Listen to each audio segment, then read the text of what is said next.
Hello बच्चों, welcome back to question पूछो। कैसे हैं आप लोग? मेरा नाम है विशाल लंगर और मैं हूं आपका मैथ्स टीचर। ओके, तो आज जो हम बचे हुए क्वेश्चन जो थे हमारे प्रश्नावली 1.2 एनसीईआरटी प्रश्नावली 1.2 के जो बचे हुए सवाल थे वो सॉल्व करने वाले हैं। कराए आप लोग? हाँ भाई बोलो जल्दी से। अरे करके आयो नहीं आयो जल्दी बताओ यार। करायो जल्दी से, कमेंट सेक्शन में लिख के बताओ कि हाँ कर लिया सर।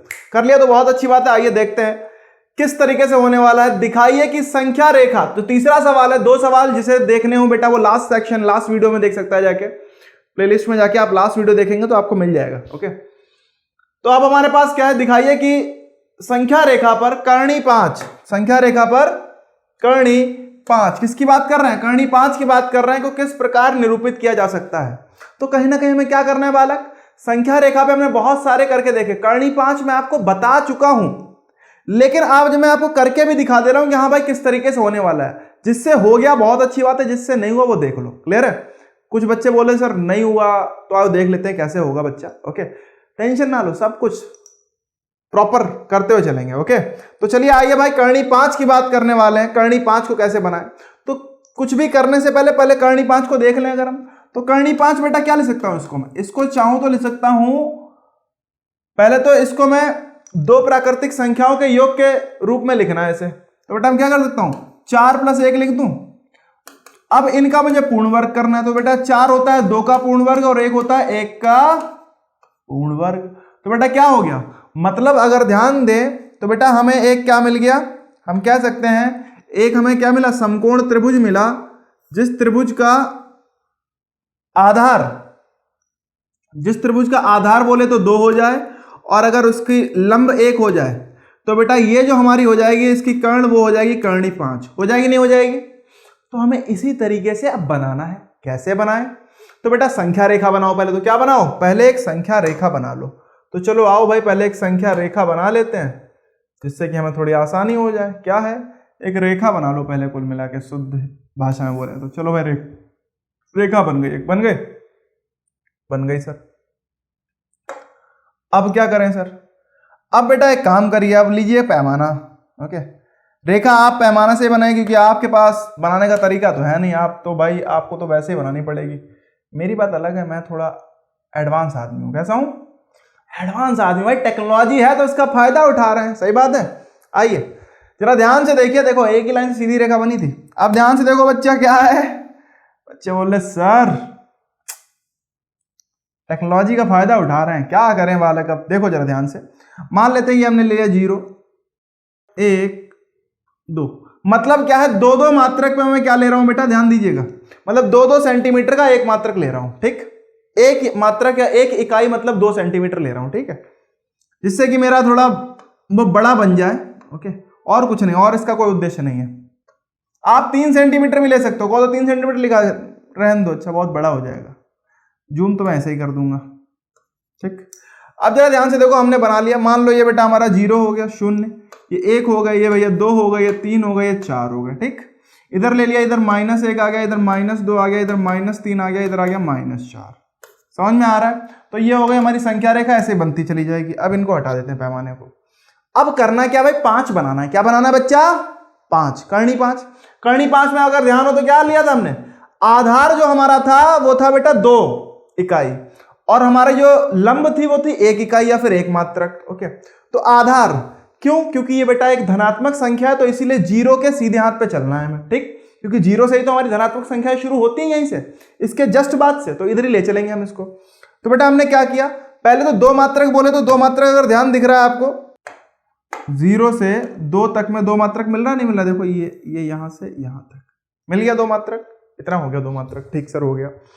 अब क्या करो, अब 2 पे जाके आपको एक लंब डालना है। लंब मतलब क्या, 90 अंश का कोण बना रहा हो जो इस संख्या रेखा के साथ, वो होता है लंब। समझ में आ रहा है? तो आइए भाई, और कितने मात्रक की, 1 मात्रक की। तो चलो भाई चांदा उठा लें, उठा लो सर। उठा के हमने क्या किया बेटा, यहां पे रखा अपना चांदा। ओके, रख दिया। तो ये रहा बेटा 90 अंश की एक रेखा बन गई। ओके सर, बन गई। ठीक, दिख रही है? दिख रही होगी मेरे हिसाब से। ठीक, अब क्या करो, अब अपने, क्योंकि ये बहुत लंबी रेखा है और हमें सिर्फ 1 मात्रक का बनाना है। कितना बनाना है? 1 मात्रक का।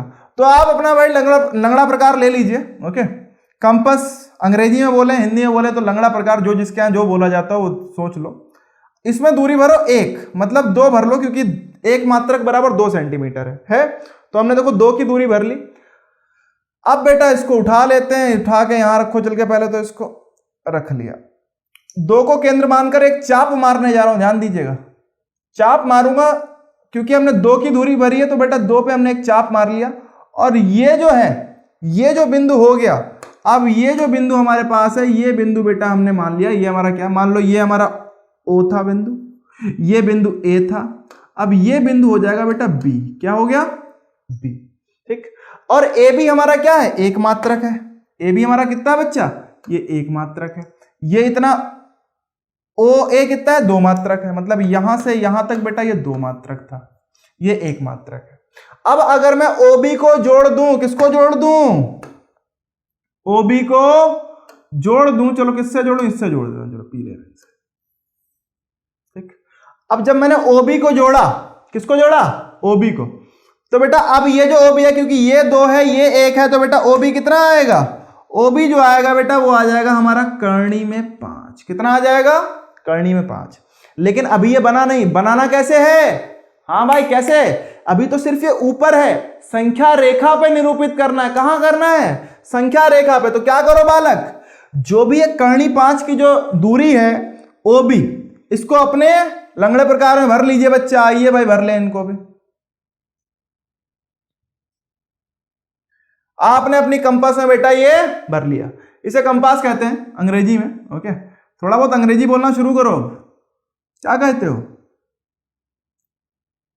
क्योंकि आगे की जो पढ़ाई होती है बेटा, आप अगर किसी हायर स्टडीज के लिए जाओगे तो ज्यादातर पढ़ाई अंग्रेजी में है, तो थोड़ी बहुत चीजें अंग्रेजी में जानना शुरू करिए जितना कर सकते हैं, ठीक है बच्चा। तो अब क्या करो, अब ध्यान से देखते हैं। आइए अब हमने क्या किया, हमने इसको ले लिया, हमने इसकी ये जो कर्णी 5 की दूरी थी वो अपनी लंगड़ा प्रकार में भर ली बेटा। अब ये दूरी भरने के बाद अब क्या करेंगे बालक, अब यहां से O को केंद्र माना हुआ है और OB को त्रिज्या, O को केंद्र मानकर OB को त्रिज्या मानकर एक चाप मारेंगे, जो चाप संख्या रेखा को बिंदु किसी बिंदु पर प्रतिच्छेद करेगा जाके। तो चलिए आइए भाई चाप मारना शुरू करें। और ये रहा बेटा वो चाप, जहां पे भी ये संख्या रेखा को प्रतिच्छेद करेगा, जहां पे भी, ओके, वही बिंदु। अब इसको जरा ए को हटाना पड़ेगा हमें यहां से, ए यहां लिखा अच्छा नहीं दिख रहा है, ठीक। आइए भाई ए को इधर लिख देता हूं मैं, ठीक, लिख दिया सर, ठीक है। अब ये जो बिंदु है, ध्यान से देखो बालक, अब ये जो बिंदु है जहां पे इस संख्या रेखा को इसने प्रतिच्छेद किया, यही बिंदु बेटा हमारा कहलाएगा कर्णी 5। समझ में आ गया, नहीं आ गया, तो कर्णी 5 को किस तरीके से हम निरूपित करते हैं अपनी संख्या रेखा पे, तो इस तरीके से आपको करना है। आपको एक समकोण त्रिभुज आपने रचना कर दी एक तरीके से, जिसका आधार 2 है और क्या है, 2 मात्रक है, और इसका लंब 1 मात्रक है। तो इसकी जो कर्ण होगी वो क्या होगी, कर्णी 5 मात्रक की होगी, और उसी को आपने निरूपित कर दिया। समझ में आ गया। तो इस तरीके से आप बेटा कर्णी 5, हाँ भाई जिसको ना दिख रहा हो वो देख सकता है, देखो मैं बड़ा कर दे रहा हूं, ये लो, क्लियर है, दिख रहा है। इस तरीके से आपने अपना कर्णी 5 निरूपित कर लिया। समझ में आया, बस यहां से हमने रख के एक ये बिंदु जहां पे आया वहीं पे हमने कर्णी 5 वाले, ठीक।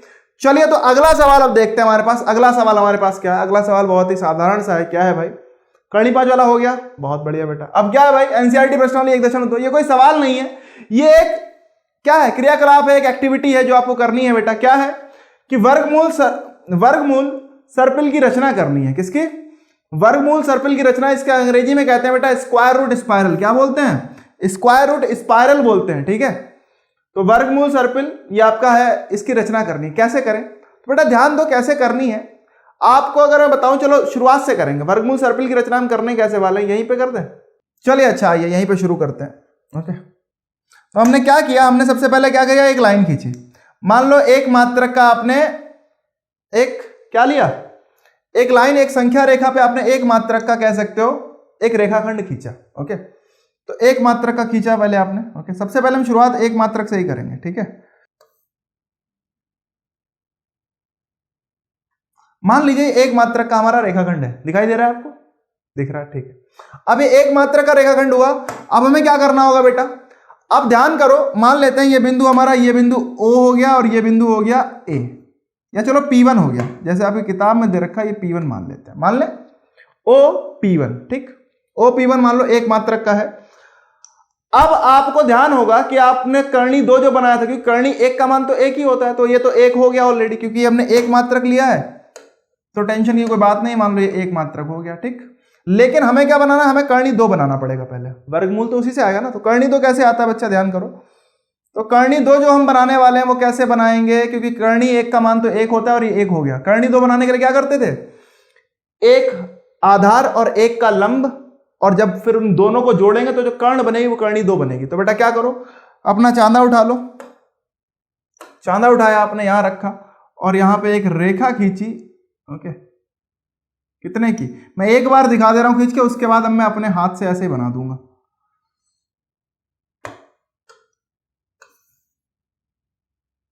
90 अंश का आपने एक कोण ले लिया। अब जो 90 अंश आपने कोण लिया, यहां पे जाके क्या करोगे आप, एक का मान लो आपने ये जो भी था वो एक का जाके, जितना एक ये था उतना एक आपने ये ले लिया। अब मान लो हमारे पास ये है ओपी, ओपी हमें दिख रहा है। अब क्या करो, अब इसको अगर हम जोड़ दें, जरा ध्यान से देखो बेटा, अब हमने अगर इसको जोड़ा तो बेटा हमें क्या मिलेगा, ठीक है, आगे। तो ये हमारा हो गया, मान लीजिए अगर बेटा ये एक है, ध्यान दीजिएगा, ये हमारे पास था एक, ये भी एक है, तो ये हो जाएगा हमारा क्या, ये हो जाएगा भाई कर्णी 2, ठीक है। ये P1 था, ये हो गया बिंदु P2, समझ में आ गया, ये बिंदु क्या हो गया, P2 हो गया। अब क्या करो बेटा, अब ध्यान दो, अब कर्णी 3 अगर हमें बनाना तो क्या करेंगे, कर्णी 2 पे जाके कर्णी 2 को आधार मान के हम क्या करेंगे, जैसे हमने 90 अंश का कोण यहां बनाया, अब मान लेते हैं अगली जो हमने रेखा ली वैसे ली, ओके, ठीक है। तो ये हो गई अब हमारी एक, ये हो गई, ठीक। ये मान लो P2 था, ये बिंदु हम P3 ले लेंगे, ठीक है। अब क्या किया हमने, O को P3 से जब जोड़ा, O को P3 से जब जोड़ा बच्चा, तो हमें क्या मिल गया, ये जो मिल गया, O को P3 से जब हमने जोड़ दिया, ये जो मिला, बिकॉज देखो ये कर्णी 2 है, ये 1 है, तो अब हमारे पास ये क्या आ जाएगा बच्चा, ये आ जाएगा कर्णी 3, समझ में आ गया, ये कर्णी 2 गया, कर्णी 3। अब क्या करो, कर्णी 4 कैसे बनेगा बेटा, कर्णी 3 पे 1 का कर्ण, ये देखो ये 90 अंश का कोण बना रहा है, ठीक है। चलो इसको थोड़ा जूम आउट कर लें जिससे कि आपको बेहतर दिखाई दे, ठीक है। अब ध्यान से देखिए, हम क्या करने वाले हैं, यहाँ पे हमने फिर से क्या बनाया, एक रेखा बना ली, एक मात्रक की आपने रेखा बनाई, ठीक, 90 अंश का कोण बनाते हुए, मतलब कर्णी 3 वाली जो रेखा है उसका 90 अंश का कोण बनाते हुए एक मात्रक की बनाइए, और यहां से फिर से जोड़ दीजिए, तो बेटा ये जो बन गया हमारे पास, क्यों, क्योंकि ये है एक मात्रक, ओके, और ये हो जाएगा हमारा कर्णी 4, समझ में आ गया नहीं आ गया, ये हो गया हमारा P4, क्लियर है, ये बिंदु P4 हो गया। ऐसे आप बनाते जाओगे और ये बनता जाएगा, कैसे, जरा ध्यान से देखते जाइए, कि मान लीजिए अब अगला हम बनाते हैं, हमने क्या किया, कर्णी 4 पे जाके हमने क्या किया, एक फिर से रेखा बनाई, कर्णी 4 पे एक फिर से लंब डाला, जो कर्णी OP4 के साथ क्या बना रहा, 90 अंश का कोण बना रहा, और ये एक मात्रक का हो, कितने का हो, एक मात्रक का। तो बेटा आप फिर से जब इसे जोड़ दोगे, OP5 को जोड़ोगे तो आपको क्या मिलेगा, ये मान लो P5 बिंदु था और ये भी एक मात्रक का था, तो कर्णी 4 और प्लस 1, तो बेटा ये हो जाएगा कर्णी 5, समझ में आ रहा नहीं आ रहा। ऐसे ही आप बनाते जाओगे और देखो आपको एक अलग ही किस्म की रचना मिलने वाली, जरा ध्यान से देखते रहिए। आइए अब मान लेते हैं बेटा क्या किया, OP5 को आधार मानो और एक लंब फिर से डालो, OP5 को आधार मान के एक अपने फिर से लंब डाला, जो कि 90 अंश का कोण बनाते हुए एक मात्रक की एक वो थी, और आपने ऐसे जोड़ दिया, तो बेटा ये हो गया हमारे पास क्या, हम कह सकते हैं ये P6 हो गया, और ये मान लो आपका ये भी एक मात्रक का था, और ये हो जाएगा कर्णी 6, समझ में आ रहा है बेटा। तो ऐसे ही आप बनाते चले जाओगे और ये बनता चला जाएगा, जरा ध्यान से देखिए कैसे होगा। चलिए अगला देखते हैं बेटा। तो अगला हमारा क्या आने वाला है, मान लीजिए यहाँ पे आपने क्या किया, फिर से OP6 पे जाके OP6 को मतलब कर्णी 6 को आधार मान के फिर से एक लंब डाला, एक मात्रक का, कितने का, एक मात्रक का। लंब का मतलब जो इस OP6 के साथ 90 अंश का कोण बनाए, और इसको जोड़ दिया। जब जोड़ोगे बेटा तो देखो फिर से एक त्रिभुज की रचना हो गई, ये मान लो P7 बिंदु हो गया, ओके, और ये एक मात्रक का है, तो ये हो जाएगा बेटा कर्णी 7, समझ में आ रहा है। ऐसे करते करते करते करते आप जितना चाहें उतना बना सकते हैं, जरा ध्यान से देखिए। तो आपने क्या किया, फिर बेटा गए OP7 को आधार मान के फिर से क्या किया, एक लंब डाला। ओके, और लंब डाल के आपने क्या किया बेटा, एक मात्रक का लंब डाल के इसको फिर से इसके साथ जोड़ दिया O के साथ। ओके, मान लो ये बिंदु P8 था और ये एक मात्रक ही था, तो बेटा अब देखो समझो, अगर मान लो मैं आपको समझाना चाहता हूं थोड़ा सा, मान लो ये 90 अंश है, अब बोलोगे कर्णीय कैसे आएगा। देखो बेटा ये त्रिभुज है OP7P8, एक त्रिभुज है OP7P8, ये 90 अंश है तो ये कर्ण है। ओके, तो ध्यान से देखो, हम अगर देखें, मैं आपको दिखा दे रहा हूं कि OP8 का वर्ग बराबर क्या होगा, OP7 का वर्ग प्लस P7P8 का वर्ग, यही तो होगा। आपको निकाल के दिखा दे रहा हूं, ठीक। तो बेटा क्या आएगा, ये आ जाएगा, ये था हमारे पास कर्णी 7 का वर्ग प्लस 1 का वर्ग, तो क्या हो गया, ये हो गया बेटा हमारा 7 प्लस 1 बराबर हो गया 8। ओके, तो OP8 का जो वर्ग आ गया वो हो गया 8, तो OP8 क्या आएगा बालक, OP8 आ जाएगा कर्णी में 8, देखो आ गया, और वही कर्णी में 8 यहां पे आपको लिखना है। समझ में आ रहा है। तो बेटा ये प्रॉपर आपका क्या बन गया, इसी को कहते हैं बेटा वर्गमूल सर्पिल। समझ में आ रहा नहीं आ रहा है, कोई कंफ्यूजन, कोई डाउट, कैसे बन रहा है, समझ में आ गया क्या या नहीं आया? नहीं आया तो फिर से एक बार समझ आ जाए। तो अब चलो एक और बनाते हैं, आगे बढ़ते हैं थोड़ा। हम गए और थोड़ा आगे गए और मान लो फिर से हमने क्या किया, फिर से हमने OP8 को क्या माना, आधार माना, और इस पे हमने एक लंब डाला एक मात्रक का। ओके, ये कुछ ऐसा पड़ा 90 अंश का कोण बनाते हुए, और ये इधर चली गई। तो ये हो गया बेटा हमारा, ये बिंदु हो गया P9, ये 1 हो गया, और ये हो गया कर्णी 9। समझ में आ रहा नहीं आ रहा, कर्णी 9 हो गया।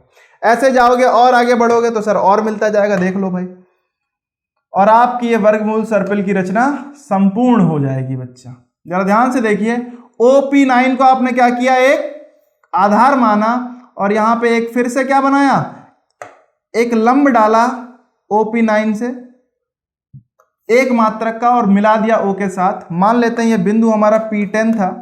ओके, और ये 1 था, और ये आ गया कर्णी 10। समझ में आ गया, कर्णी 10 हो गया। तो इस तरीके से आप अपने वर्गमूल सर्पिल की रचना कर सकते हैं। समझ में आ रहा है, आप कर्णी 11, कर्णी 12, कर्णी 13, कर्णी 14 जितना चाहे उतना कर सकते हैं, यह आपके ऊपर निर्भर करता है। ओके, और इसको प्रॉपर आपको बनाना किससे, आपको प्रॉपर प्रकार रख के, लंगड़ा रख के बनाना है। समझ में आ रहा है, चांदा रख के बनाना है। मैंने तो आपको समझाने के लिए इस तरीके से बना के दिखा दिया, बाकी अच्छा लग रहा है रंग बिरंगा एकदम। चलो भाई, तो आज के लिए इतना ही। अगले क्लास में हम शुरू करने वाले, क्या शुरू करने वाले हैं, हम शुरू करने वाले हैं वास्तविक संख्याओं का दशमलव प्रसार, जो कि बहुत इंपॉर्टेंट टॉपिक है। वो उस पर बेस्ड क्वेश्चन आते हैं, उस पर आधारित सवाल आपको मिलने वाले हैं। ठीक है, तो इसीलिए मिलते हैं नेक्स्ट क्लास में, तब तक के लिए बाय बाय।